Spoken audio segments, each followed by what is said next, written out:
ठीक है। सो KMS क्या है? की मैनेजमेंट सर्विस। KMS समझने के लिए सबसे पहले वो समझना पड़ेगा कि यूजर और सर्वर के बीच या फिर किन्हीं भी दो डिवाइसेस के बीच में जो डेटा ट्रांसफर होता है वो किस फॉर्म में होता है। ठीक है। सो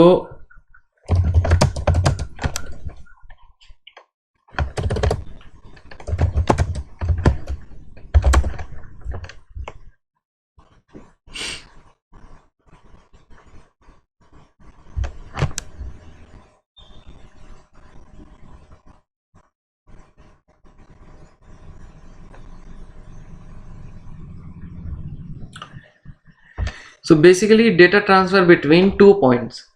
ठीक है। अब तेरा सिस्टम सपोज ये सर्वर है, ठीक है, और ये अपनी लैब है और इसमें बाकी जो लैपटॉप्स है वो सारे लैपटॉप तेरे सर्वर से कनेक्टेड है। ठीक है। हम किसी नए प्रोडक्ट पे काम कर रहे हैं, बाकी सारे डेवलपर्स है वो कुछ कोड डेवलप कर रहे हैं। ठीक है। और उसको डेवलप करने के लिए कुछ चीजें ऐसी है जो यहाँ पे सर्वर पे रखी हुई है, तो हम यहाँ से फैच करेंगे। ठीक है। और इनमें सपोज कुछ डेवलपर्स ऐसे जो रिमोटली वर्क कर रहे हैं अपने घर से, उनको भी सर्वर का एक्सेस चाहिए। ठीक है। अब इंटरनली जो कनेक्टेड है वो जब इस सर्वर को एक्सेस करेंगे तो अगर यहाँ से डेटा इधर ट्रांसफर हो रहा है प्लेन टेक्स्ट में भी, मतलब as it is data, image file पड़ी है वहां पे, कोई इमेज एज इट इज यहाँ पे डाउनलोड कर लिया हमने, कोई दिक्कत नहीं, इंटरनल नेटवर्क है और ट्रस्टेड है। बट ये भी ट्रस्टेड या फिर रिकमेंडेड नहीं है। जनरली आपको हमेशा डेटा ट्रांसफर एनक्रिप्टेड फॉर्मेट में ही करना चाहिए। हो सकता है अटैकर खुद को यहाँ पे कनेक्ट करे और एज ए टीम मेंबर ही शो करे, as a internal network device ही शो करे खुद को भी, और यहाँ से डेटा को फैच कर ले। प्लेन टेक्स्ट में होगा यहाँ पे डेटा तो फैच कर लेगा, बट अगर एनक्रिप्टेड फॉर्म में होगा, ठीक है, फैच नहीं कर पाएगा। कैसे? मैं यहाँ पे डेवलपर काम कर रहा हूँ, मुझे उस सर्वर से कुछ डेटा की रिक्वायरमेंट हुई, उस सर्वर में एनक्रिप्शन लगा हुआ नहीं है। ठीक है। मैंने रिक्वेस्ट भेजी तो प्लेन टेक्स्ट में डेटा ट्रांसफर हुआ। अब ये हम दोनों के बीच का जो वो नेटवर्क है, अटैकर ने क्या कर रखा है? Man in the middle, man in the middle, इसको man in the middle attack बोलते हैं। उसने तुम्हारे नेटवर्क पे कनेक्ट हो रखा है और किसी को पता नहीं चलेगा वो कनेक्टेड है। ठीक है। तो जो डेटा ट्रांसफर होगा ना वो उसके डेटा पैकेट्स भी कैप्चर कर लेगा। अब डेटा कैसा ट्रांसफर हो रहा है तुम्हारा? प्लेन टेक्स्ट में, बिना एनक्रिप्शन के। तो उसको तो प्लेन टेक्स्ट में डेटा मिल गया, चाहे वो इमेज हो, MP3 हो, चाहे इंपॉर्टेंट कोड फाइल्स हो, उसको यूज कर सकते हैं वो। यही अगर तुम दोनों के बीच में एनक्रिप्शन होता, एनक्रिप्शन में डेटा ट्रांसफर होता था, एनक्रिप्टेड पैकेट ट्रांसफर होते। ठीक है। केवल उसकी की तुम दोनों के बीच में काम करेगी, अटैकर के पास वो की आएगी नहीं, क्योंकि वो शेयर नहीं होती। आपने डेटा यहाँ से एनक्रिप्ट करा, उसको भेजा, उसने डेटा एनक्रिप्ट करा, आपको भेजा, आपने डिक्रिप्ट कर लिया, उसने डिक्रिप्ट कर लिया, क्योंकि कीज तुम्हारे पास है, उसके पास नहीं है। ठीक है। सो ये फायदे होते हैं इसके एनक्रिप्शन के। ठीक है।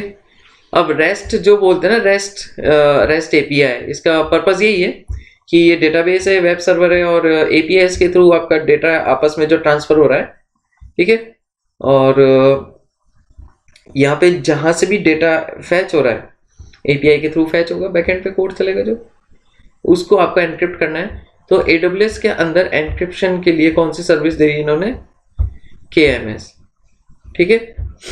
तो KMS सर्वर के लिए आपको यहाँ पे सर्च करना है KMS पे क्लिक किया। अब KMS से आप क्या क्या एनक्रिप्ट कर सकते हो? जो भी डेटा है उस डेटा को, डेटा कहाँ कहाँ है? डेटाबेस में है, EBS वॉल्यूम में स्टोर्ड है, S3 बकेट्स में है। ठीक है। और जहां भी आप डेटा स्टोर कर रहे हो उधर EFS मैंने बताया था, शेयर्ड स्टोरेज, तो इन सब जगह आप इनको एनक्रिप्ट कर सकते हो। तो यहाँ पे दो तरह की होती है, एक तो AWS मैनेज्ड कीज, AWS की बनी बनाई की हर सर्विस के लिए, S3 के लिए, EBS के लिए, EFS के लिए, आप खुद की भी बना सकते हो। ठीक है। तो कस्टमर मैनेज कीज में गए, यहाँ पे आप खुद की की भी बना सकते हो। ठीक। ये बनाने का फायदा क्या है? AWS की आप दूसरे अकाउंट को शेयर नहीं कर सकते। ठीक है। आप उस की को इसी अकाउंट के अंदर यूज में ले सकते हो। बट सपोज आपके 5-7 अकाउंट है खुद के कंपनी के, ठीक है, आपका एक प्रोडक्ट है, जैसे इंस्टाग्राम का प्रोडक्ट है, उस प्रोडक्ट के अलग अलग इंफ्रास्ट्रक्चर है। 7 अकाउंट आपने खरीद रखे हैं AWS से, ठीक है। उन 7 अकाउंट में सपोज आपको एक कॉमन की ही शेयर करनी है, ठीक है। अगर आपने वो AWS की से एनक्रिप्ट कर दिया किसी एक अकाउंट में डेटा और आप चाहते हो वही की बाकी 6 अकाउंट में भी यूज में, तो नहीं होगी अगर आपने AWS बनाई हुई की यूज ली है। तो अगर आपने खुद की बनाई हुई की यूज में ली जिसको कस्टमर मैनेज की बोलते हैं, वो अक्रॉस मल्टीपल अकाउंट शेयर हो सकती है। सिमेट्रिक और एसिमेट्रिक के अंदर क्या होता है, SSH करते हैं अपन जी, तो SSH है एसिमेट्रिक। सिमेट्रिक मतलब एक ही की रहेगी, सिमेट्रिक के अंदर 2 की रहती है जिसको बोलते हैं एक पब्लिक एक प्राइवेट, ठीक है। सो अभी इसको सिमेट्रिक रहने दो। की यूसेज क्या है इसका, एनक्रिप्ट और डिक्रिप्ट के लिए। नेक्स्ट किया, इस की को नेम दे रहे हैं, फॉर एग्जांपल मुझे माय वेब ऐप एनक्रिप्शन की, जैसा भी जो भी आप नेम देना चाहो उधर दे सकते हो। यहाँ पे क्लिक करना है नेक्स्ट। की एडमिनिस्ट्रेटर में किस किस को आपको अलाउ करना है इस की को एक्सेस करने को, एडमिन करने को, कौन कौन मैनेज कर सके इस की को, आप यहाँ पे दे सकते हो रोल या फिर यूजर्स। नेक्स्ट, आपको दूसरे AWS अकाउंट को इस की का एक्सेस देना है क्या, वो भी यूज कर सके, देना है तो ऐड अनदर AWS अकाउंट, यहाँ पे आईडी डालनी है। अच्छा, जिसको भी हमें उसका एक्सेस देना है उसकी आईडी डाल दो। बिल्कुल, कितने भी डाल सकते हो, कितनी भी डाल सकते हो। Next, click on next.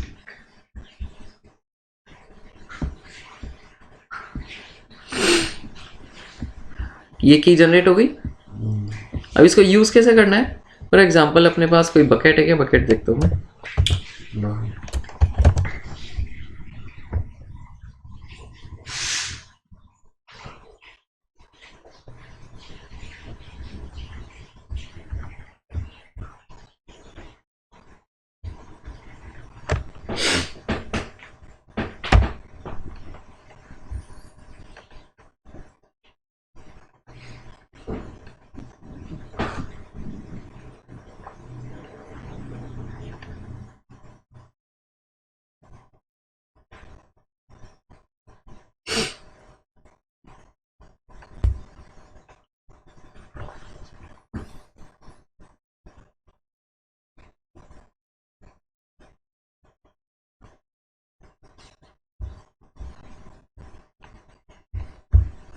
तो हमारे पास यहाँ पे 3 बकेट दिख रही है, कोई सी भी एक बकेट ओपन कर लेता हूँ मैं।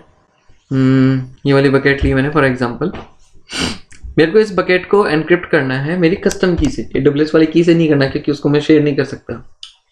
और अगर आपके पास सिंगल अकाउंट और आप चाहते हो शेयर भी नहीं करनी तो आप AWS की डिफॉल्ट की यूज में ले सकते हो, एल्स अपनी यूज में ले सकते हो। वाले को मतलब अगर शेयर करना है कहीं किसी के साथ तो इसलिए उसको यूज में लेते हैं। बिल्कुल, आपको यहाँ पे जाना है परमिशंस में, परमिशन में हो सकता है इधर एनक्रिप्शन का हो ऑप्शन, यहाँ नहीं तो अपन दूसरी जगह देखेंगे। नहीं, यहाँ नहीं है तो आपको प्रॉपर्टीज में देखना है। बकेट प्रॉपर्टीज में बकेट की वर्जनिंग है, टैग्स है, एनक्रिप्शन। तो डिफॉल्ट एनक्रिप्शन में यहाँ पे ये दिख रहा है AWS S3 मैनेज्ड कीज, तो AWS की से एनक्रिप्टेड है, इसको एडिट किया।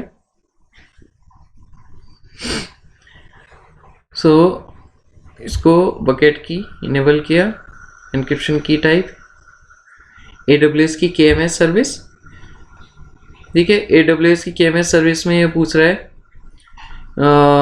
या तो ARN डाल दो उसका, यहाँ पे ARN ये होता है, इसको आप ओपन करोगे इसका ARN दिखेगा। ARN क्या होता है, रिसोर्स आइडेंटिफायर।